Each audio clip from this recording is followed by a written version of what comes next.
Hi, thank you very much for being here today. It's an absolute delight to be in conversation with Yuvan. If you've read his book, you will know how incredible it is. If you haven't, I would highly recommend reading it. Yuvan's book, Intertidal, oops, is observations and documentations of 2 years along the coast. And it also recognizes the ways in which both coast and mind merge. And I found this book incredibly beautiful, vulnerable, and honest. And I'm really excited that the conversation continues today. Yeah, I guess maybe to start off with, I don't know if you want to say a little bit more about your work, or I could just jump into questions. Okay, fantastic. I bring this along when I'm going to places with Intertidal. Uh, there is a trilobite fossil about 450 million years old, so I just sort of keep it there as sort of witness and presence of deep time and broad sight. Yeah.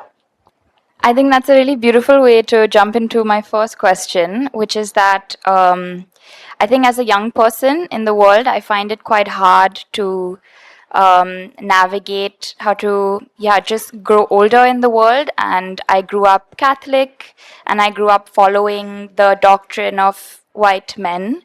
And the more I spend time in nature, spend time in seaweed forests, I find myself questioning this. And just yesterday, I was swimming through a seaweed forest, and it's a new forest that I hadn't seen before. And generally, I never swim alone. I always swim with someone when I'm exploring a new area. And I was really deep into the forest, and I found myself growing quite anxious because I recognized that I was alone. There was a lot of seaweed around me. There's the deep open ocean. And a part of me was just like really panicky for a second because you can't tell where there are fishing nets or if you're going to get stuck in something. And then I just, for a second, just let myself calm down. And there was this huge seaweed frond that just came towards me.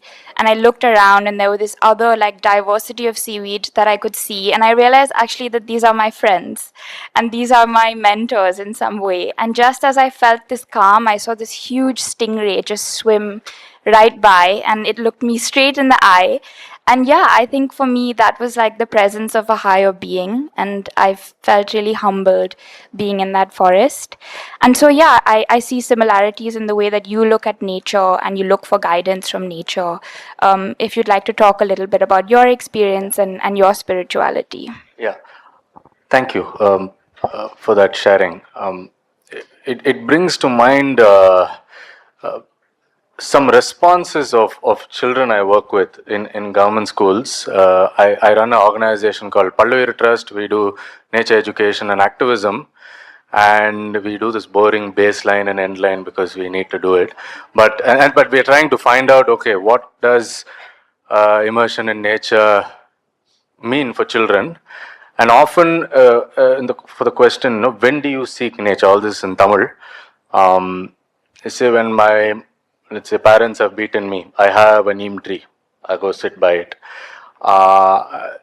One child was like, when my grandmother died, what I did was I took a lot of stones and area nearby, a lake nearby, throwing this, that bouncy thing they play. Yeah. She kept doing that. Yeah. And I'm thinking about, I write about this in the foreword. I went through a violent childhood in the hands of a stepdad, so it would be bad. Like I'd have broken bones and teeth, and there'll be blood on the walls. And after that, by around 16 years of age, I ran away from home, and I was in this large campus where I started working with children by then. Situating one's suffering in the larger living world sort of changes its meaning, changes what it feels like. So, I mean, I think at the end, at the heart of spirituality is this sense of who am I, this feeling of I amness. And place determines it. We can be sitting in a room, and if we ask ourselves, who am I? We feel something. We feel something. Sitting on the beach sound of waves, turns and gulls scissoring in, reef egret nearby, trying to look for what it's looking for. And then you ask, who am I? It's a different feeling. And then personal suffering, often the source of. I love reading this man called Eckhart Tolle, Power of Now and The New Earth. And somebody asks him, I don't have a guru, who will be my guru? He's like, of course you have a guru, it's called Shri Shri Suffering. Uh, uh, the nature of personal suffering, the way that pain or uncertainty is felt in the living world is non-local. It acquires and I think somewhere there is the source of spirituality. I call myself an animist in the book. Of course, I applied for health insurance recently, and it did not have such a tick box. It had only Hindu, Muslim, like that. But I think to confront another religion is challenging. But if you look at the source of the original I amness of any religion, somebody went into the mountains, somebody went into the desert, somebody sat under a peepal tree, and there is a common animism in any spirituality. So yeah. Thank you. I think that's really beautifully put. And it leads me well into my next question, which is what happens to this when the wild spaces that we learn from and that guide us are destroyed? I think in Goa, we're seeing unprecedented land use change. We're seeing the erasure of forests and fields and mangroves and sand dunes. And for me personally, it has been horrifying to witness. And I know that there are countless coastal communities who witness something very similar and in a way more intense way. And my question to you is how do you bear witness to this and still stay present? The genesis of Intertidal, the first feelings to write something, came from 3 campaigns. We were fighting in Chennai on the east coast. You go to Chennai beaches for sunrise, and Goa you go for sunset. It's interesting. I think that's a huge cultural influence, isn't it? Like when you go to the beach and feel this feeling. So somebody should write about it. Okay.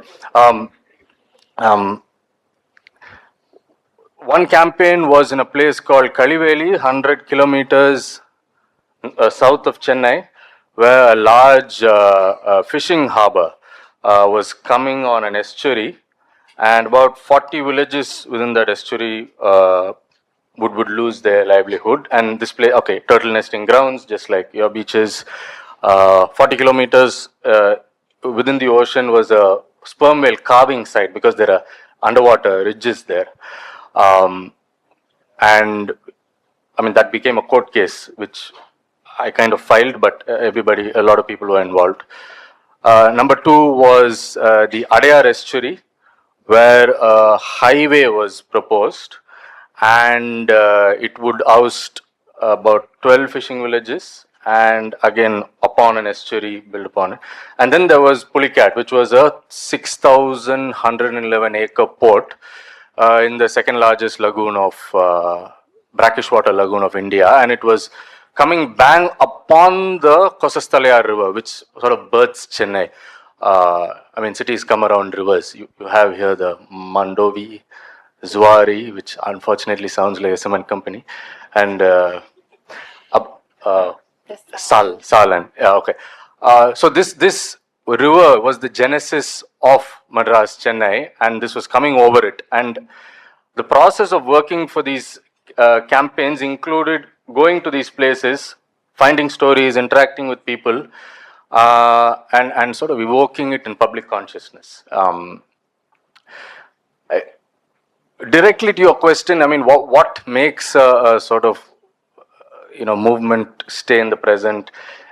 There's something related to what the great evolutionary biologist Lynn Margulis said, that evolution happens, she called it symbiogenesis. There are these unlikely couplings like coral, zooxanthellae and polyps. Yeah. When they happen, there's a leap in evolution, and good movements seem to have this. The Pulicat campaign, the port was an Adani port. We successfully stopped because hundreds of people were involved in this, and successive public hearings were cancelled because of the kind of public mobilization, and the couplings were very unlikely. There was one where the activists and the ISRO guys who are on Sriharikota Island, which if the port comes will be eroded. So the space scientists and hardcore activists working together say, man, we can't shoot, whatever into space, like as if these guys care. But and then there were naturalists, like me, and the labor union people already working in the ports, saying, listen, our jobs are not permanent. You guys build a bigger one, you'll have more power. You give us permanent jobs, and we saying birds, butterflies, things, there was one very powerful part of the campaign where the school I was working with, I would do a sort of class campaign once a year, and they wanted to work on Pulicat. I took the class 11 children to this village called Katupalli, where it's like the sort of epicenter of the port project, and the women started sort of crying and speaking to the children, and they were so moved. The fisherwomen and the children held a video conference 3 days before a public hearing, and it got cancelled. It was such a strange. It was polyp and zooxanthellae coming together.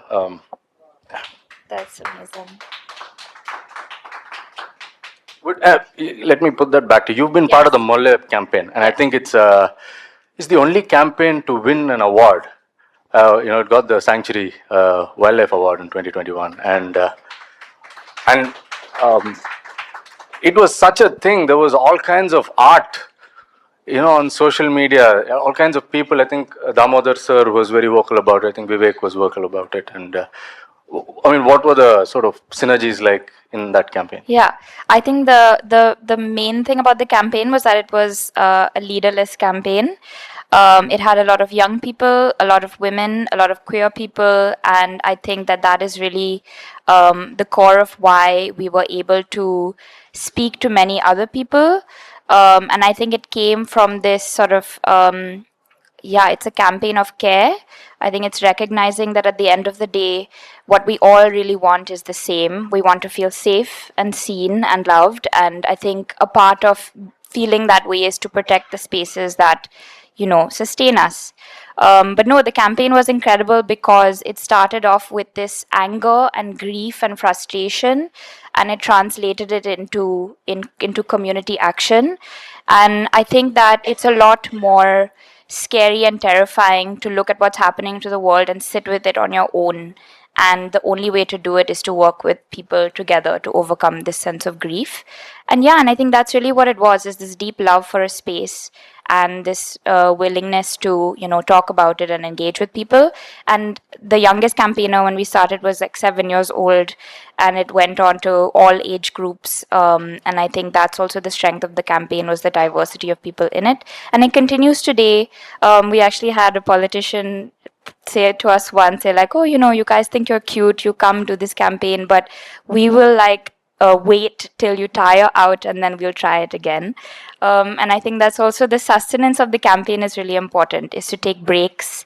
We have this thing called the pangolin mode, where if we're really burnt out from the campaign, we go into pangolin mode, where we all take a break, take a nap, step off the campaign, and then come back when we're feeling better. And I think that's also been a contributing factor to why we're still here today.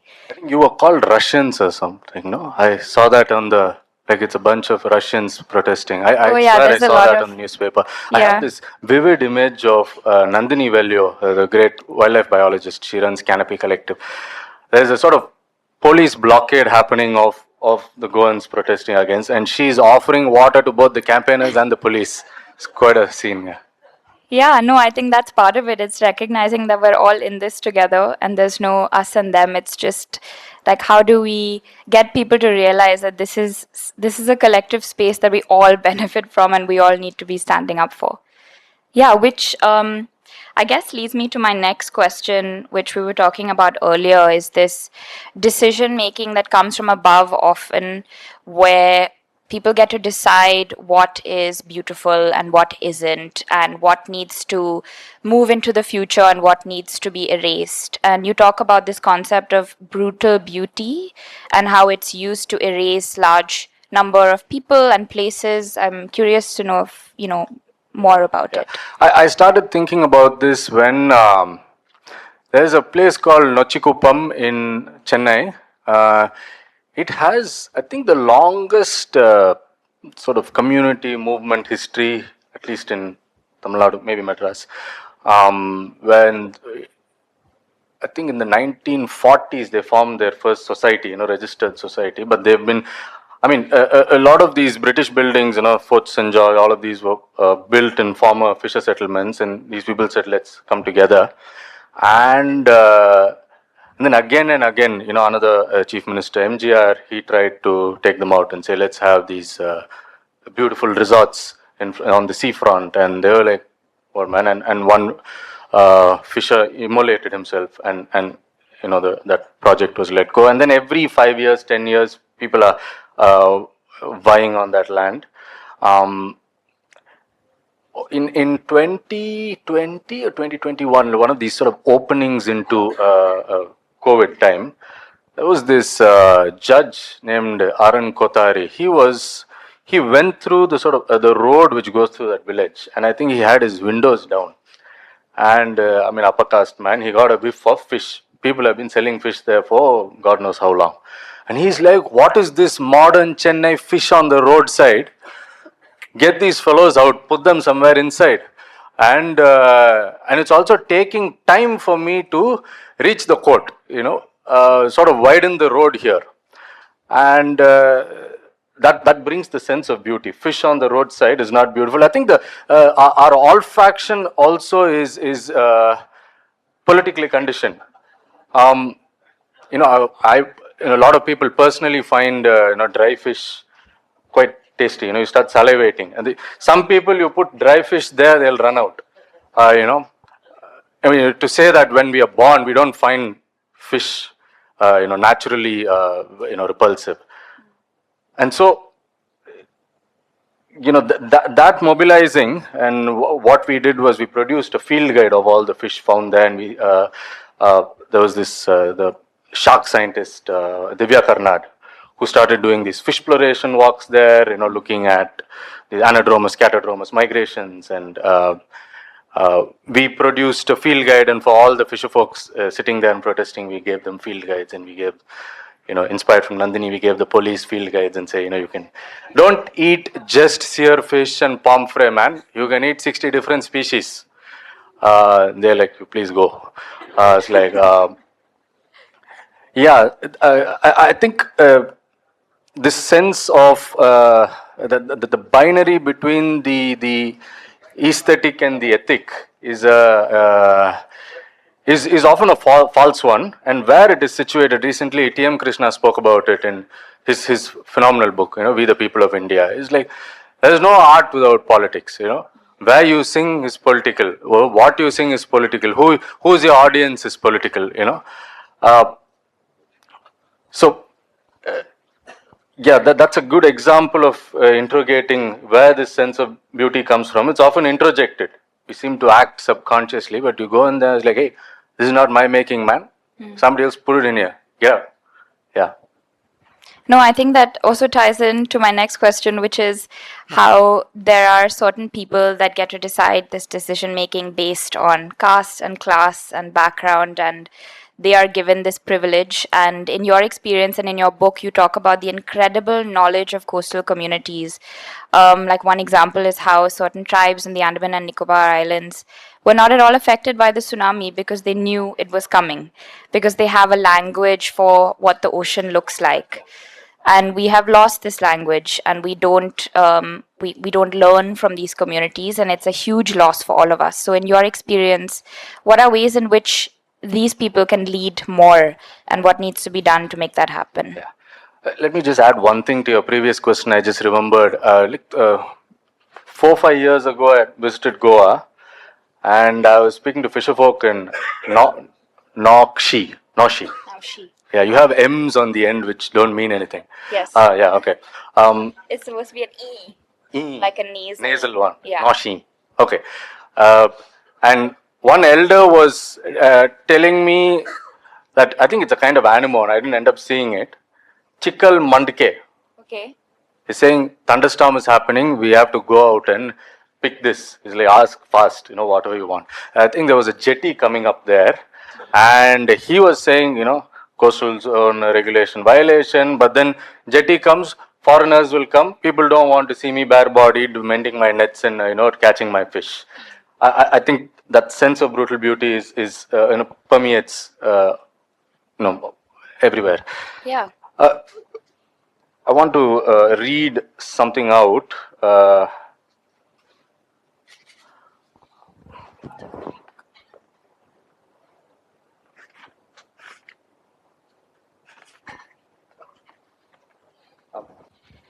This is from a conversation with Palayamanna. He's a fisher elder in Chennai, and with whom I have a lot of conversations. He taught me the way in which they see what an upwelling looks like, downwelling looks like. Olni, Memory. They have a 9-wind system. He'll tell stories like 30 years ago I went to catch Mail Kola, which is Mail Kola is sailfish. And I didn't drink the previous night, and I slept outside because you need to prepare for it. And the wind was blowing kacha ira. I'm like, how do you remember what the wind was blowing? There's that sense of animo memory they have. So Palayamanna teaches me the wind system of Chennai's artisanal fisherfolk. I take notes in a pocket notebook. Wind straight from the sea is Near Ira. The northeast wind is Vada Ira and southeast is Kacha Ira. These are good winds, he tells me. One can start to see at night or early morning, and they will bring you back safely to the shore. I try to recall what he taught me and mix up the 9 wind names and their directions. And he stresses, slightly annoyed, that I must listen more carefully. His uncles and other elders, he tells me, would be quick to give a hard whack to young boys who mixed up their wind names on the katamaram, usually with the wooden stick. It's like you mix up a wind. Because I think it's life or death. Yeah, I provoke a conversation about whether it is possible to teach without harming the learner. This is all like educational philosophy. Yeah, and what fear does to the process, to the learning atmosphere and the learner. Palayamanna complicates my educational values. He calls me a land teacher and says that my profession is on an unmoving and highly predictable surface with little weather action happening, which allows me to have debates like these. He is, however, a sea teacher, and in his vast fluid medium, the conditions are constantly changing and highly unpredictable. One must attach one's fears to the right things and firmly so. Speaking the right names can mean life or death. To learn at sea requires much more discipline and alertness than learning on land. Sense of it comes to a battle of worldviews. Right now, I just posted it on Instagram. You don't need to follow me. You can just read that piece and get out. There's this massive backwater south of Chennai called the Muthukadu Kovalam Creek. I've been going there since 2018 for Asian waterfowl censuses. We count the migratory birds. And like 40,000 ducks, 60,000 migratory ducks coming from Siberia, Mongolia, northern pintails, shovelers, garganis. And about 20,000 people, collecting prawn, crab, seaweed, stuff from oyster reefs. And they have proposed a massive reservoir there. Now, reservoir, technically, a good civil engineer will place it in a river catchment, not a salt marsh. Any reservoir, a good reservoir you take, which has lasted. And so, the conversation between the civil engineers, is a bunch of data. I call this language cubish, where you sit inside a cube and you have a sense of the world. And these people, walk there. They have 14 different names for different places where, here you will find the tiger prawn, there you will find more oyster reefs.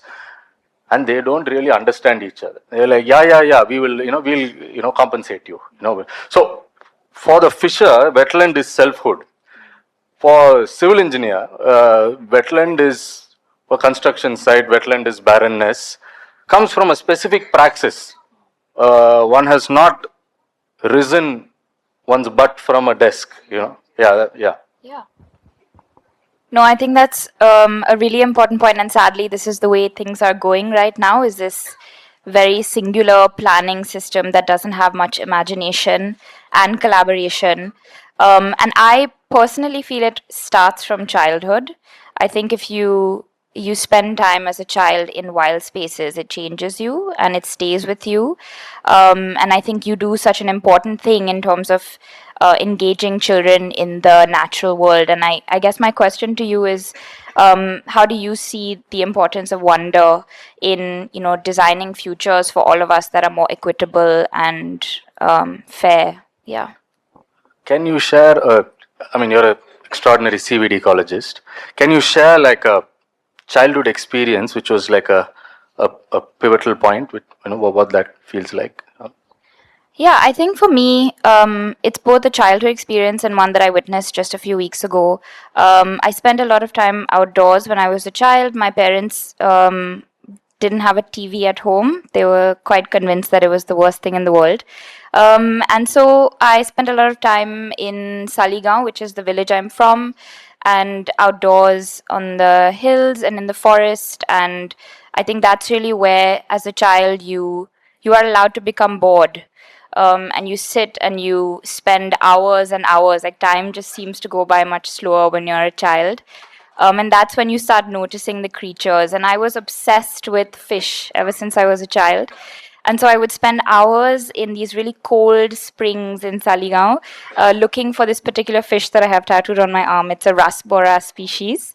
And I spent so much time there. I got incredibly ill and almost died of pneumonia once. But it's really like one of those connections that I feel to this day. And recently, when I went back to visit my parents, I saw a large chunk of the forest being, just completely cut down. And I think that symbolized almost the erasure of a large part of my childhood. And yeah, I don't know if the new kids who are going to be born in Saligaon will have that connection with place and feel for the creatures like I did. And it makes me actually feel very concerned for the land and its people. I want to respond to that sense of despair. I think we carry the places we grew up in. As this extraordinary psychoanalyst Heinz Kohut, he talks about, he calls it transmuting internalization, which is basically, let's say I'm learning to write, and each time I do a spelling mistake, let's say I get a whack on my finger, and that happens 10 times, 15 times for, let's say, 2 years, 4 years. In the absence of anybody, when I write and I do a spelling mistake, that persecution is incorporated into one's psychic structure. So one feels a pain as if somebody hits. Nobody's physically there, but there is that internalization of a formative relationship. A lot of writers, I think the culture of Susegard, is that how you see it? Yeah. So I think it comes from a near presence of the beach, and that sense of temporality you're talking about, sort of becoming fluid, having steeped deep into the Goan psyche. Would you feel that is accurate? Imagine being an inland, state. It would be a totally different. Yeah. No, for sure. I think being by the ocean definitely shapes the people that we are, and just the wonder of experiencing this space definitely is in our culture for sure. I'll just add to that. Neha Sinha wrote her beautiful book released recently, Wild Capital. All of you must read it. Extraordinary prose. Where she says, within me there is a tall, prickly cactus tree which helps me fend off. There is an internalized sort of ecological space. My partner Rega is here. She's an amazing political writer. She says, inside inside me there's an estuary. I mean, for several years she kept going to the Adayar Creek, the Adayar Punga, and that repeated relationship internalizes, as Kohut said. And then you find that when things are, hard and difficult, you have not a visual physical space, but a felt space like an estuary where you go inside. For me, it feels like a banyan tree. Outside my kindergarten, I grew up in a Krishnamurti school. I'm very thankful for that. The philosophical foundation is be a light onto yourself. Question every answer. And there was this massive banyan tree, which I remember sometimes I didn't want to do some stuff. I'll climb a aerial route and just hang there. I think one aerial route got cut off after multiple behaviors like that. But there's this sense of you can go in there, you have hiding spaces, you have entries at every point, and I think that got internalized. There is a banyan-like space. I'm not seeing aerial routes, but that felt sense of going inward, with many possibilities, with vastness, has definitely been internalized. I think subsequent, and in some sense, this steady presence of a place, whether you're wailing in pain, whether you're crying out in joy, the beach, the banyan, the forest holds you, and in some sense, I think that is an experience of unconditional love, a steady, reliable presence. And later, periods of suffering. I think your internal space of Saligaon allowed me to sort of navigate, what's that girl's name in Stranger Things who gets into Vecna's head? No. She finds this cave. Max, yeah. So in a certain sense, a sort of internalized safe landscape. Yeah. That's really beautiful. I think for me, I found that safe landscape in the ocean very, in a way I wasn't expecting, because I'm not sure if you also identify, but growing up along the coast, you are taught to be fearful of the ocean. You're told that it's this dark, ominous space and that it drowns children and you should stay away. And so I did start, my relationship with the ocean started with fear. And it's only into my adulthood where I've formed this deeper connection. And I think it's almost like at a cellular level that you feel connected to this space. And my friend Samara, who's in the audience, told me about how the ocean is sort of like this amniotic body. And you remember that you actually come from a watery womb, and your body remembers being submerged. And you actually have these nerves on your face, which connect to your vagus nerve. It's called the mammalian dive reflex, and you share this nervous system with seals, whales, and other mammals. And your body actually remembers that it comes from the ocean. And so just submerging yourself in the ocean, or putting, after you feel upset, people tell you to wash your face or have a shower. But any kind of water that comes onto these facial nerves connects to your vagus nerve, which calms your heart and calms your lungs and basically brings you in a state of calm. And yeah, it's this constant companion for calm, the ocean. And if you're able to get over the fear that you've been told you should have, it's a really beautiful space to come back to yourself. And it's something I do really often. And it doesn't need any comprehension. You just feel better once you get out of the ocean. Wow, I learned that today. It's like, okay. Yeah. You're a mammal. Thank you. Glad to be here. And maybe I'm curious to have, I've been really excited to have this conversation because I run a seaweed food company, and it is like any kind of business that you run is extractive in nature. And you talk about, in your book, you talk a lot about wonder, and there's a quote by Rachel Carson that you've written. It says, "Wonder and humility are wholesome emotions, and they do not exist side by side with the lust for destruction." And this wonder that I felt by being in the ocean, and I feel every time I go into a seaweed forest, is something that questions how I run this business.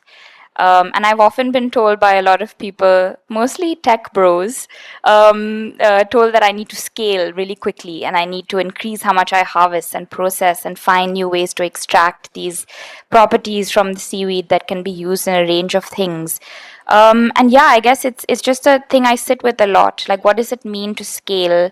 What do seaweed forests think about when they think about scale? How do natural systems grow in a way that they support other systems and they don't extract? And you talk about this in your book, and I want to know, more. Yeah, I mean, the question of scale is quite pertinent to the organizational work I do with Palluir.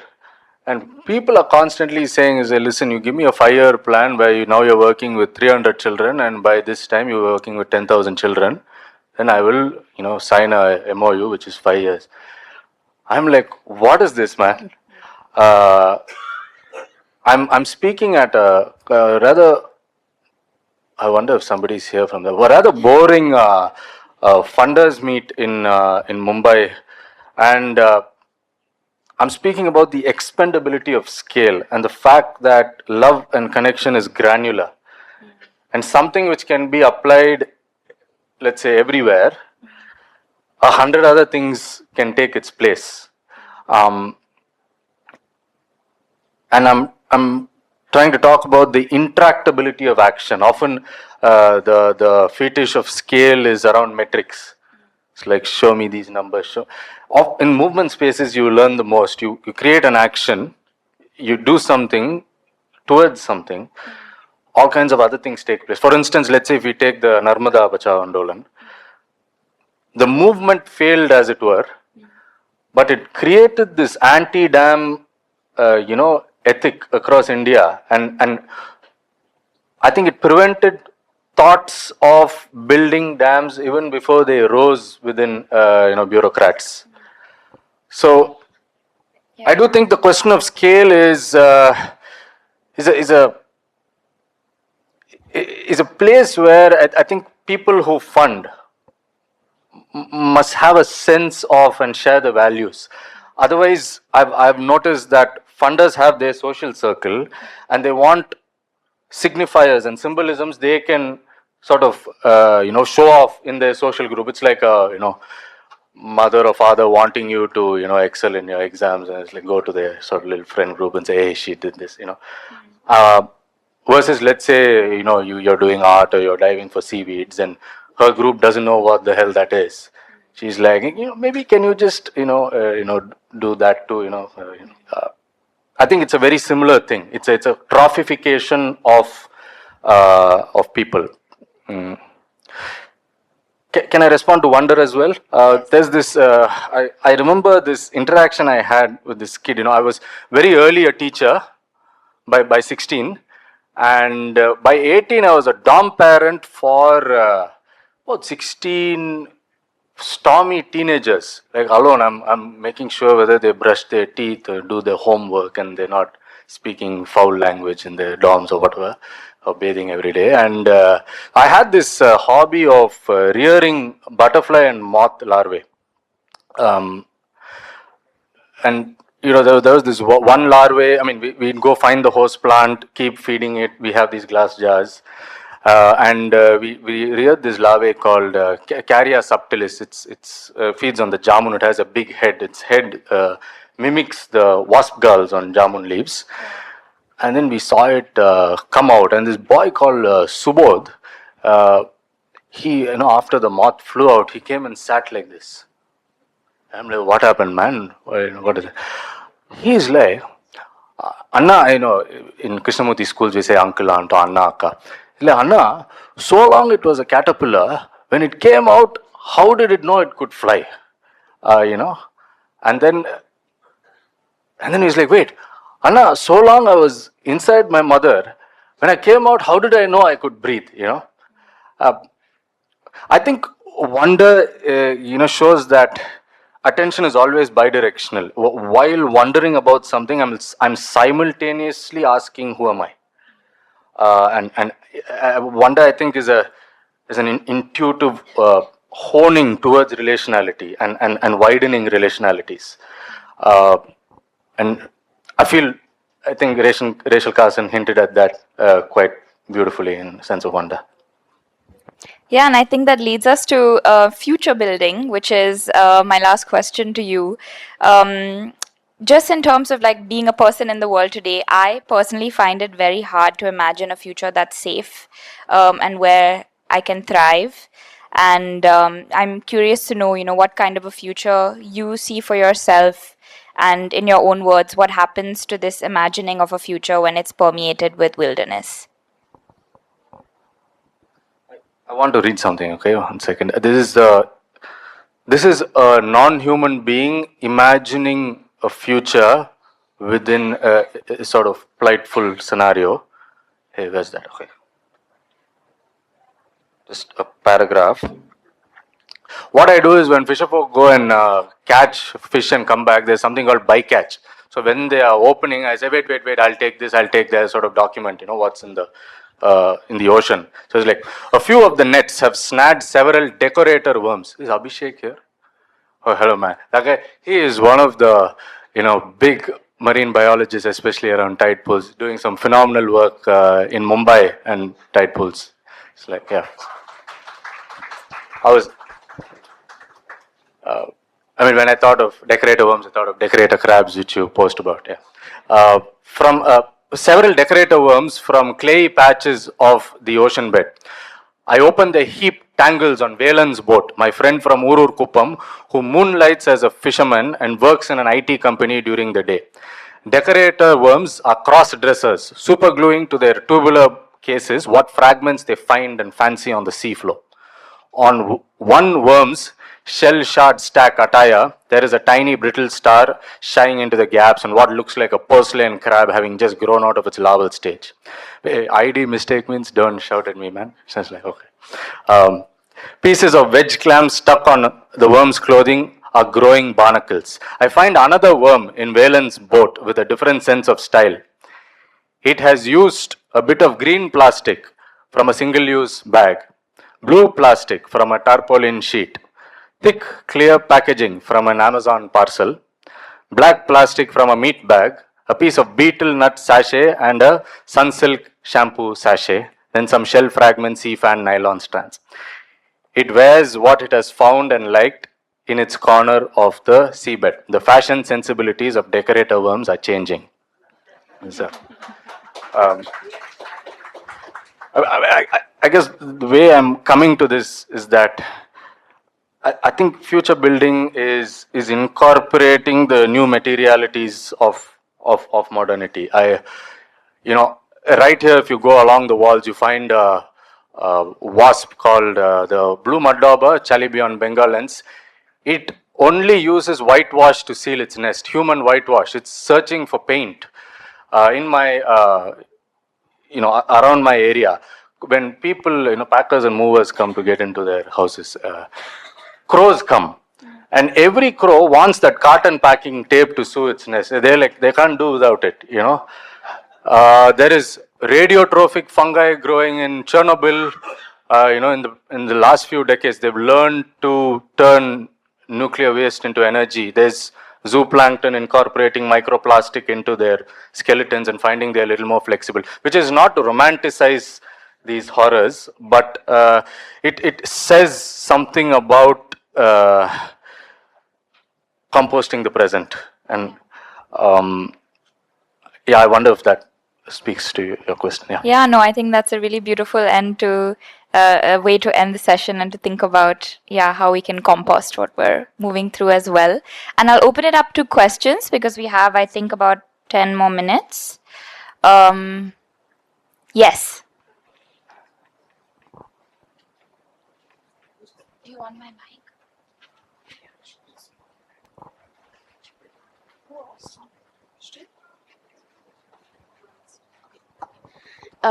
Amazing talk by both of you. I learned so much. I'm an educator, and I wonder, what do you think about building curriculums based on climate-based education, right? Because I come from a philosophy of education and climate-based education standpoint.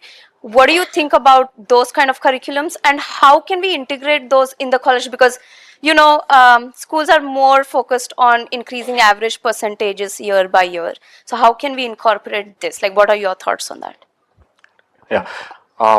Thank you for that question. Some shameful publicity is if you go to palluirtrust.org, we've created all kinds of curriculum.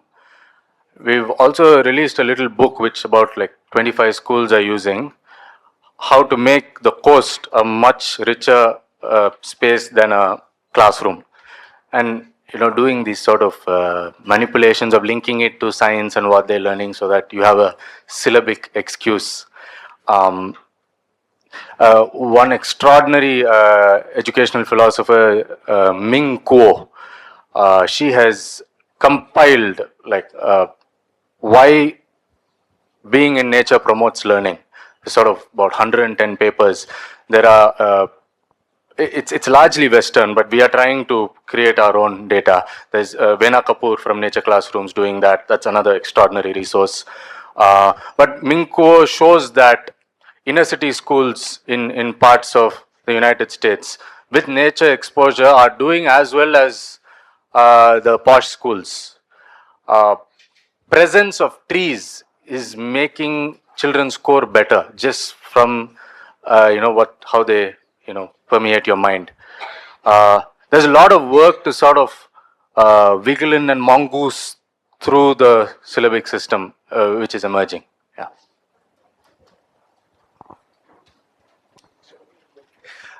Thanks very much for that. The area where I live in Goa, there's a lot of people from outside, from Delhi, from Mumbai, from UK like myself, and they want to come to Goa because of the beauty they see here, but they want to change Goa because it's not as they would like it. So they want to widen the roads, cut the trees down because there's too many snakes, build sea walls in front of hotels to avoid the salt water encroaching and stuff.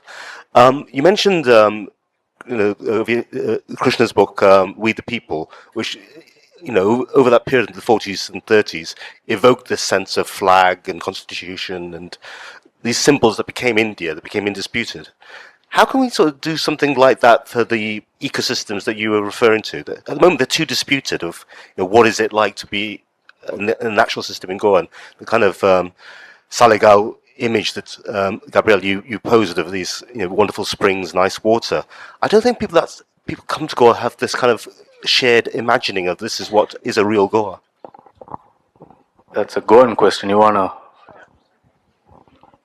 I think we need to start with humility.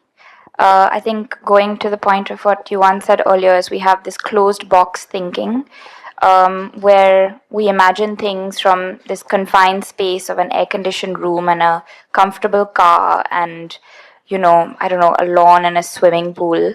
But I think if you spend time in nature, you spend time on a boat in the middle of the ocean. I spent 24 hours on a fishing boat a few weeks ago in Lakshadweep, and you feel small and insignificant very quickly. And you suddenly come to realize that you're actually just this creature in this small blip of time. We won't even be considered an era. Like, human beings will be an event in the geology of the world. And we really think we are, more intelligent than the planet, and we're really not. And I think that we need some humility to say, okay, we belong to this ecosystem, that instead of building a house on a sand dune, you need to know what a sand dune is. It protects the coast from winds. It helps seawater permeate through it and keep fresh water in underground springs fresh. It creates like this barrier.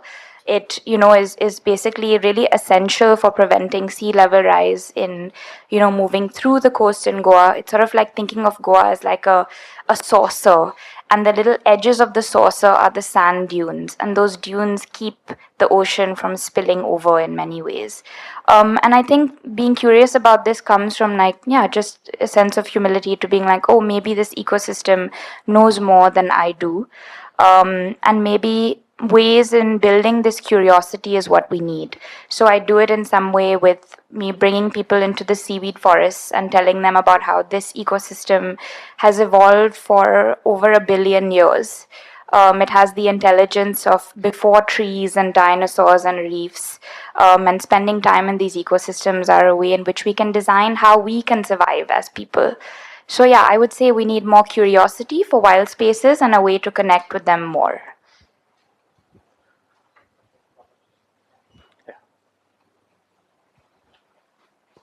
Hi, wonderful talk. It's not really a question, but maybe an exchange of views that I want out of both of you. So, Yuvan, you already know I live in conflict zones. I live between Syria and Lebanon. Now, these, for lack of better words, they are not very biodiversity heavy spaces, so especially, like, for example, Syria is, but then again, let me give you an example of a story someone had told me from Syria, that there used to be in one landscape in northeast Syria a sanctuary for the bald eagle. Okay, for many hundreds of years, it was the only sanctuary there in that geography, and there were like thousands in population. Eventually, 10 years ago, there were about 70, 80, and then a steward of that area gave the license for hunting to someone from Lebanon who came and killed the last one. So now there's nothing, no bald eagle in that sanctuary. Okay, so why this anecdote? Because these are spaces, first of all, there is so much conflict that environmental stewardship is the last of the concern, because you don't have food to eat. Okay, and secondly, because we are very lucky, we come from mega biodiverse regions of the world, so our relatability to the natural world is on a different level, is the way now I see things. But there where you don't have this as much, how can we strike these conversations about the need to not have impunity of destruction of our planet? Because there isn't that understanding. And I mean, two ways to. I think there is that great divide. How a praxis of living there creates a view of that nature, that space, wilderness. Arti Kumar Rao has this beautiful book, Margin Lands. I don't know if it's an extraordinary piece of nature writing. Where in the Thar Desert, there is an indigenous way of imagining nature. There is 50 days of clouds, and each day the clouds have different names. If people are living, they are living within a river catchment. One always lives within a catchment. So I think from there emerge ways of viewing what we call, troubledly call nature. I think it would exist. Number one. Number two, this great anthropologist Jason Hickel said, the same system which exploits the environment also exploits laborers, exploits women. Can we unite them? And in these specific differences, that's a Lynn Margulis practice of bringing movements together. If there's a way to bring in the ecological in the existing movement, it would create a different dimension. Is a very theoretical response, because you're coming from a war-torn zone. I have no idea what it is to live like there, so I would just trust your intuition on that. I do not have a praxis there, so yeah.